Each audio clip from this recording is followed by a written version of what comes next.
دیکھیے، جہاں تک اللہ کی ہستی کا تعلق ہے، دنیا میں کوئی باشعور انسان آج تک ایسا نہیں گزرا جو اس کا منکر محض ہو۔ کوئی حقیقت کبریٰ، کوئی ابتدائی حقیقت، یہ ساری کثرت جو ہے لازماً کسی وحدت پر منتج ہوگی۔ اب اس کو نام آپ نے کیا دیے؟ کسی نے اس کو کہا دی ایبسولوٹ بینگ، وجود مطلق،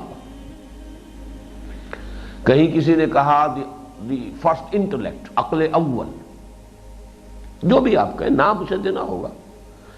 یعنی سارا مسئلہ صفات کا ہوتا ہے۔ کوئی ایک ہستی، کوئی ایک وجود، وجود مطلق کہیں، کوئی تو ہے ایک کہ جس سے پھر یہ سارا سلسلہ چلا ہے۔ لیکن اس وجود مطلق سے، جس کے لیے کہ فلسفے میں واجب الوجود اور پھر ممکن الوجود، وجود کو دو قسموں میں تقسیم کیا گیا، وہ واجب الوجود ہے، اس کا وجود تو واجب ہے، لازم ہے، دی نیسیسری بینگ، ہو ہی نہیں سکتا کہ اس کا وجود نہ ہو۔ باقی جو ممکن ہے، یہ باقی کنٹینجنٹ بینگز ہیں، یہ سب جو ہے ان کا ہونا بھی ممکن ہے، نہ ہونا بھی ممکن ہے، عدم بھی ہے اور اس کا وجود بھی ہے۔ ایک وقت میں وجود نہیں تھا، عدم تھا، پھر وجود ہو گیا، لیکن وہ ہستی ہمیشہ سے ہے، وہ واجب الوجود ہے۔ تو یہاں سے میں نے بات شروع کی ہے کہ یہ تو سب جانتے ہیں، یہ سب سے مراد وہی ہے کہ جو اس ہستی کو اللہ کے نام سے جانتے ہیں۔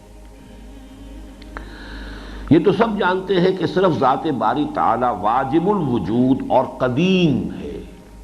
یہ پھر ایک فلسفے کی اصطلاح ہے، قدیم، ہمیشہ سے ہے۔ ایک وہ ہستی ہے کہ جو پہلے نہیں تھی، بعد میں ہو گئی، ایک وجود وہ ہے، اس کو حادث کہتے ہیں۔